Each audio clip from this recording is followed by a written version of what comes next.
Yulash accordingly went to the old rath when the night was darkening, and he stood with his bent elbow leaning on a grey old flag, waiting till the middle of the night should come.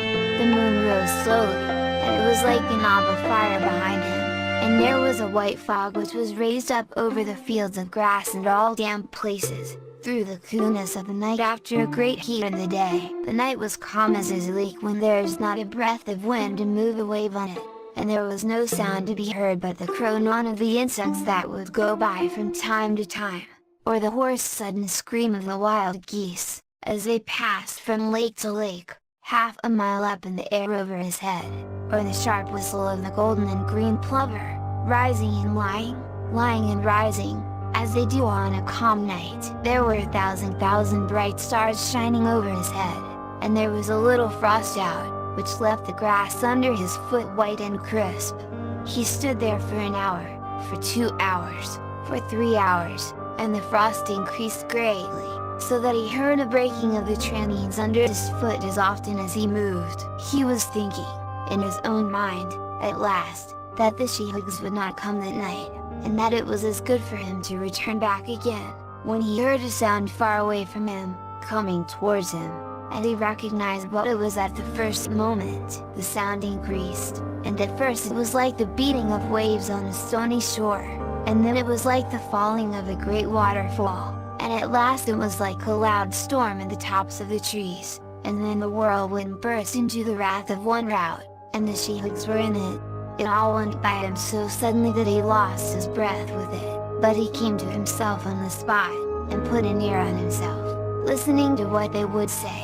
Scarcely had they gathered into the rath till they all began shouting, and screaming, and talking amongst themselves, and then each one of them cried out, "My horse, and bridle, and saddle, my horse, and bridle, and saddle," and Yulash took courage, and called out as loudly as any of them, "My horse, and bridle, and saddle, my horse, and bridle, and saddle." But before the word was well out of his mouth, another man cried out, "Ora, Yulash, my boy, are you here with us again? How are you getting on with your woman? There's no use in your calling for your horse tonight.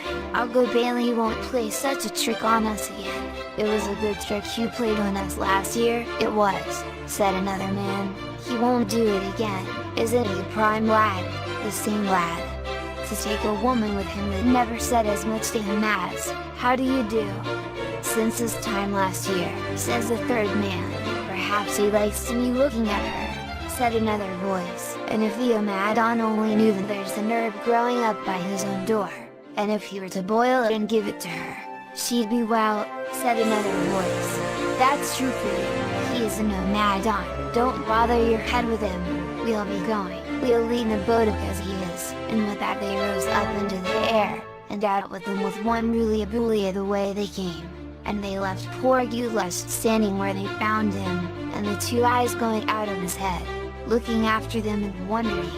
He did not stand long till he returned back, and he thinking in his own mind on all he saw and heard, and wondering whether there was really an herb at his own door that would bring back the talk to the king's daughter. "It can't be," says he to himself, "that they would tell it to me, if there was any virtue in it."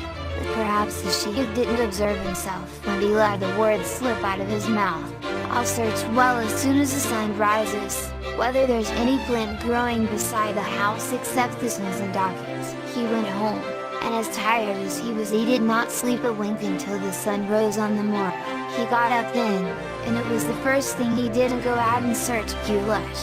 Illustration 2.png. Well through the grass round about the house, trying could he get any herb that he did not recognize, and, indeed, he was not long searching till he observed a large strange herb that was growing up just by the gable of the house. He went over to it, and observed it closely, and saw that there were 7 little branches coming out of the stalk, and 7 leaves growing on every branch of them, and that there was a white sap in the leaves. "It's very wonderful," said he to himself,